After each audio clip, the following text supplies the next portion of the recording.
प्रिय छात्रों, नमस्कार। आज हम कक्षा 11 के छात्रों के लिए गणित की हिंदी संस्करण की NCERT पाठ्य पुस्तक से लिए गए दो प्रश्न समझा रहे हैं।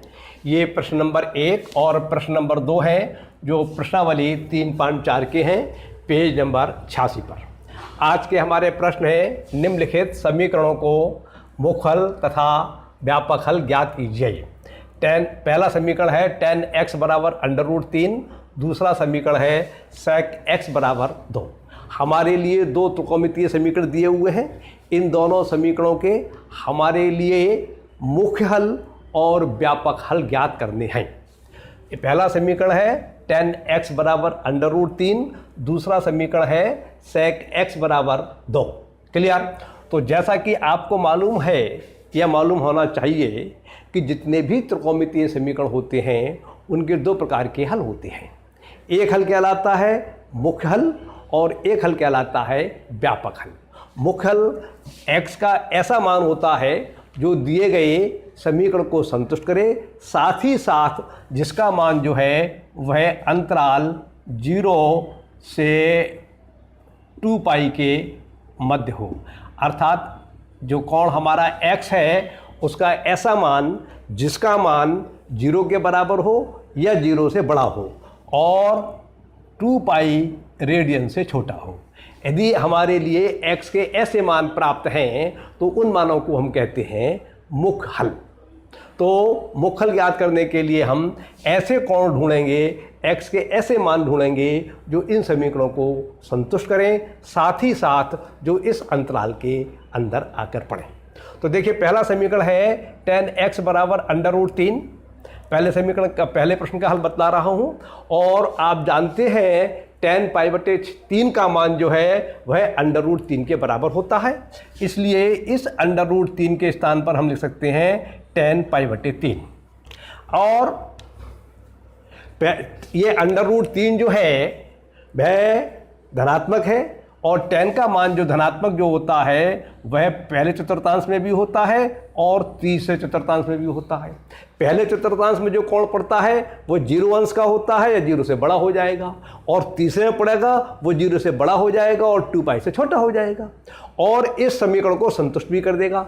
इसलिए हमारे लिए एक कोण ऐसा और ढूंढना पड़ेगा जो तीसरे चतुर्थांश में हो और इस समीकरण को संतुष्ट करें, क्योंकि tan के धनात्मक मान जो हैं या तो पहले चतुर्थांश में होंगे या तीसरे में होंगे।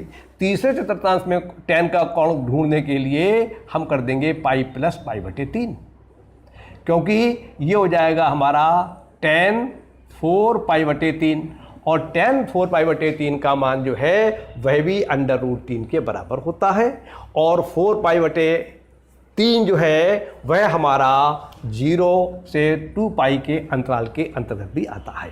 इसलिए हमारे लिए यहाँ पर हम लिख सकते हैं tan x बराबर √3। इट इम्प्लाइज tan x बराबर tan π/3 तथा tan पाई प्लस π/3 अर्थात tan π/4, और एक हो गया tan π/3। अब वो अंतराल 0 और 2 पाई के बीच दिए गए समीकरणों को संतुष्ट करने वाले x के दो मान हैं। एक मान है π/3 और एक मान है 4 π/3। क्लियर? तो इसलिए इस समीकरण के मुख्य हल हो जाते हैं हमारे लिए π/3 तथा 4 π/3। ठीक। अब व्यापक हल देखिए, जब हमारा समीकरण tan में होता है तो उसका व्यापक हल ज्ञात करने के लिए हम जिस सूत्र का प्रयोग करते हैं वह सूत्र है x बराबर n pi plus alpha. Alpha जो है हमारा इस समीकरण का मुख्य हल है। अब मुख्य हल दो निकले, पहला एक निकला हमारा π/3 और एक निकला 4 π/3। इसमें जो छोटा वाला मान है वह मान हम एल्फा के स्थान पर लगा देंगे। तो एल्फा के स्थान पर छोटा वाला मान हम 4 π/3 जब लगा देंगे तो हमारा व्यापक हल प्राप्त हो जाएगा x बराबर n पाई प्लस π/3। इस प्रकार से ये हमारा जो पहला समीकरण दिया हुआ था tan x बराबर √3, इसका व्यापक हल निकल के आया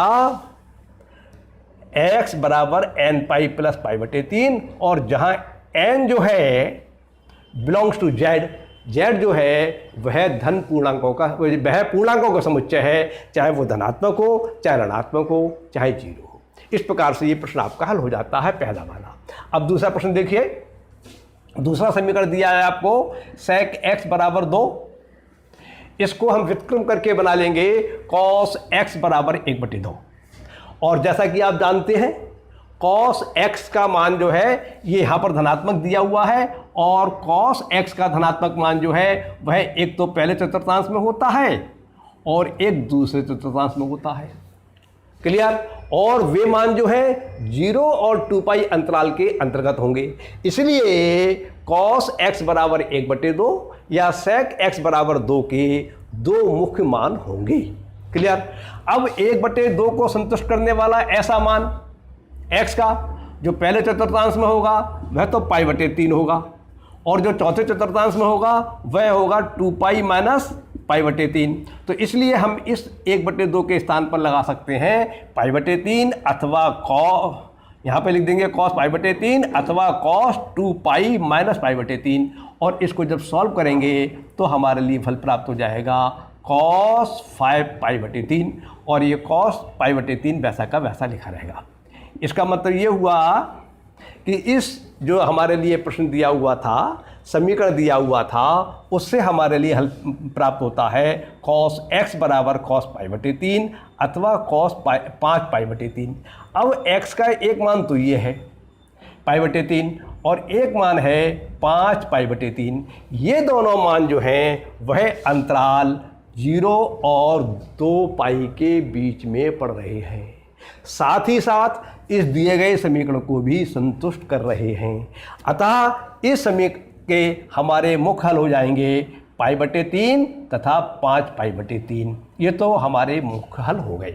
जब हमारे लिए त्रिकोणमितीय समीकरण cos या sec में दिया होता है तो उसके व्यापक हल निकालने का सूत्र होता है x बराबर 2n pi plus alpha. Alpha जो है हमारा मुख्य हल होता है।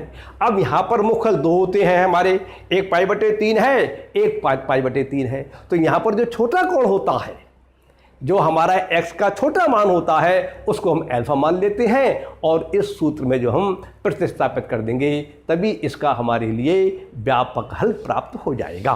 तो यहाँ पर हम लिख देंगे और व्यापक हल बराबर 2n pi plus minus alpha, और एल्फा के स्थान पर आप लगाएंगे π/3। तो व्यापक हल प्राप्त होता है x बराबर 2n पाई प्लस माइनस 3, जहाँ n belongs to z। n जो है वो z है, अर्थात कोई पूर्णांक है, चाहे धनात्मक हो, चाहे ऋणात्मक हो, चाहे जीरो हो। इस प्रकार से ये प्रश्न हल हो जाते हैं। आज आपको 2 प्रश्न मैंने समझाए थे, मैं क्रमवार सभी प्रश्न आपको एक एक करके समझा दूंगा। जब तक मैं आपको अगला प्रश्न बतलाऊंगा तब तक आप इन प्रश्नों पर विचार कर लीजिए, अभ्यास कीजिए। नमस्कार, धन्यवाद।